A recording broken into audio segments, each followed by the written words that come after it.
सोचिए जरा, रात का बिल्कुल सन्नाटा हो, ऐसी पिन ड्रॉप साइलेंस जो सीधा आपकी रूह में उतर जाए। दोस्तों, आज के इस जायजे में हम किसी आम कहानी को डिस्कस नहीं कर रहे। आज हम एक ऐसी पेट्रिफाइंग हकीकत को ब्रेक डाउन करने वाले हैं जिसने एक पूरी शादी को लिटरली मौत के साए में ढकेल दिया। हम उस अंधेरी गली के राज खोलने वाले हैं जहां रात के पहले पहर ही जिंदगी और मौत का खेल शुरू हो जाता है।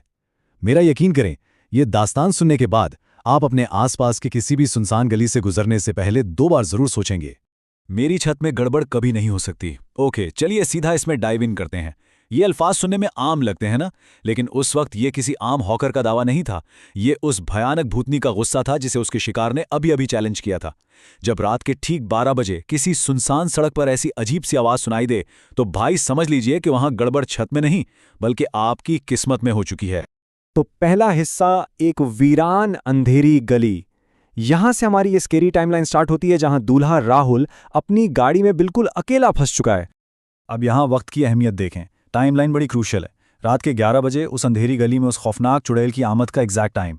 फिर ठीक 12 बजे गर्मी का मौसम, अजीब सी घुटन और एक ऐसी कार जो आगे बढ़ने का नाम ही नहीं ले रही क्योंकि ड्राइवर अचानक से गायब हो गया है। राहुल वहां बिल्कुल अकेला है और आखिर में फजर से पहले का वो वक्त जो इन सब के लिए मौत की आखिरी घड़ी साबित होने वाला था। टिकिंग क्लॉक की तरह हर गुजरता लम्हा उन्हें उनके भयानक अंजाम की तरफ ले जा रहा था। इस वक्त वहां सिर्फ एक अकेला शिकार मौजूद है। ड्राइवर के गायब होने के बाद राहुल उस मौत के सन्नाटे में बिल्कुल बेबस खड़ा है। देखें, इंसान अक्सर सोचता है कि गाड़ियां हमें महफूज रखती हैं, लॉक कर लो तो सेफ हैं। लेकिन जब बाहर खूब अंधेरा हो और आसपास दूर दूर तक कोई मदद ना हो तो एक्चुअली वही गाड़ी एक डरावना पिंजरा बन जाती है।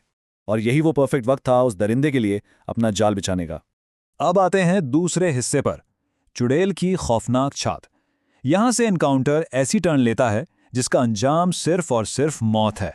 सबसे अहम पॉइंट यह है कि जरा इन डिटेल्स को गौर से देखें। आधी रात का वक्त, इस सन्नाटे को चीरती हुई खुशबू आती है चटपटी आलू चाट की। एक औरत थैला लेकर बिल्कुल गाड़ी के पास आकर रुक जाती है। भाई, एक बिल्कुल सुनसान गली जहां कोई परिंदा भी परना मार रहा हो, वहां खेत के ताजे आलू और चाट की पेशकश। और सबसे बड़ी रेड फ्लैग, बिल्कुल मुफ्त। शादी है ना तो पैसे नहीं लूंगी। ये कोई मेहमान नवाजी नहीं थी दोस्तों, ये एक बहुत ही भयानक मौत का लालच था। और फिर वो हुआ जिसका डर था। जैसे ही राहुल ने शक जाहिर किया कि कहीं इस चाट में कोई गड़बड़ तो नहीं, अचानक उसने अपना असली रूप ले लिया। उस औरत का वो नॉर्मल सा चेहरा 1 सेकंड में भयानक चुड़ैल में तब्दील हो गया। उसकी आवाज अचानक बदलकर पूरी अंधेरी गली में गूंजने लगी। उसने राहुल को बताया कि उसने ड्राइवर को तो पहले ही निपटा दिया है और अब राहुल की बारी है। ये वो टेरिफाइंग लम्हा था जहां राहुल की सारी उम्मीदें दम तोड़ चुकी थीं। तीसरा हिस्सा, दुल्हन का भयानक जाल। नैरेटिव अब शिफ्ट होता है दुल्हन पर, यानी चुड़ैल का अगला निशाना, श्रेया।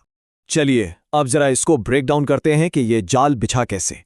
मंडप में परेशान बैठी दुल्हन श्रेया अपने लाल शादी के जोड़े में ढूंढते ढूंढते उसी मनहूस गली में आके फंस जाती है। ये चुड़ैल कभी सीधा हमला नहीं करती। इसका शिकार करने का तरीका निहायत ही खौफनाक और सिस्टमैटिक है। पहला कदम, एक मजेदार खुशबू से शिकार को खींचना। दूसरा कदम, मुफ्त और जादू की हुई छात ऑफर करना।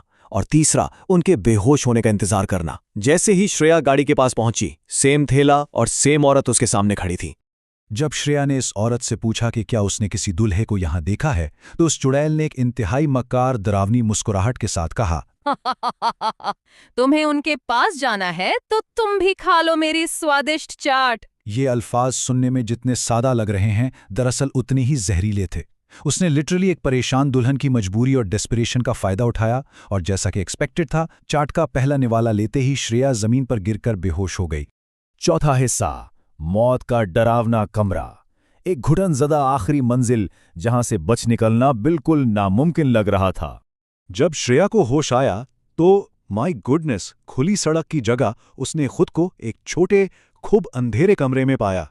इस टेबल को देखें, पूरी वेडिंग पार्टी इस वक्त तहस नहस हो चुकी थी।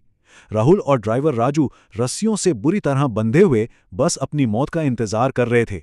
और अब श्रेया को भी हकीकत समझ आ रही थी कि सुबह होने से पहले चुड़ैल उन्हें जिंदा चबाने के लिए वापस आने वाली है। ये मौत का कमरा, एक्चुअली उसको कब्र कहना ज्यादा बेहतर होगा, अब उनकी आखिरी मंजिल लग रहा था।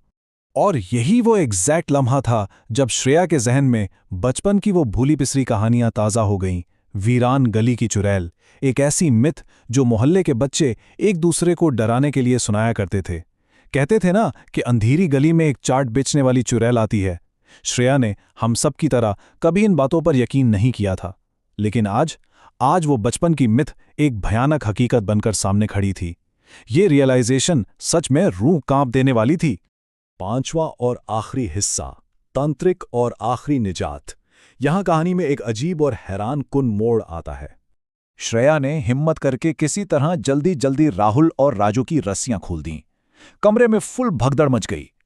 लेकिन तभी चुड़ैल वापस आ चुकी थी और वो आग बबूला थी। उसने आते ही सीधा हमला किया। अब तसव्वुर करें, दरवाजा बंद है, चुड़ैल सामने मौत बनकर खड़ी है और भागने का कोई रास्ता नहीं बचा। तो सवाल ये पैदा होता है दोस्तों, ऐसी होपलेस सिचुएशन में इन्हें बचाएगा कौन? अब जो चीज यहां सबसे इंटरेस्टिंग है ना, वो ये प्लॉट ट्विस्ट है। मसीहा कोई बाहर से चल के नहीं आया। वो लाचार और बेबस सा दिखने वाला ड्राइवर राजू दरअसल एक तांत्रिक था। वाओ! जिस शख्स को अब तक एक आम डरावा ड्राइवर समझा जा रहा था, असल में उसके पास उस डरावनी चुड़ैल का पूरा इलाज मौजूद था। इस एक ट्विस्ट ने उस भयानक मंजर की पूरी बाजी ही पलट कर रख दी। जैसे ही चुड़ैल ने अपना आखिरी और सबसे खतरनाक हमला करने की कोशिश की, राजू ने अचानक अपनी असली शक्ल में आकर मंत्र पढ़ना शुरू कर दिया। ओम भट्ट स्वाहा। ये अल्फाज उस अंधेरे कमरे में गूंजते ही वो जालिम चुड़ैल चीखती चिल्लाती हुई एक छोटी सी बोतल में कैद हो गई। सोचिए, एक इंतहाई ताकतवर सदियों पुरानी आफत का अंजाम इस छोटी सी बॉटल में हुआ। और इसी तरह राहुल और श्रेया इस मौत के जाल से लिटरली बाल बाल बच गए। तो वो एक गली तो चलो महफूज हो गई, लेकिन जरा सोचिए, शहर के दीगर अंधेरी गलियों का क्या? कौन जानता है कि रात के सन्नाटे में ऐसी और कितनी बदरूहें, कितनी मिथ्स किसी नए शिकार का इंतजार कर रही हैं। ऐसे में आधी रात का सफर इंसान को हमेशा खौफजदा रखने के लिए काफ़ी है।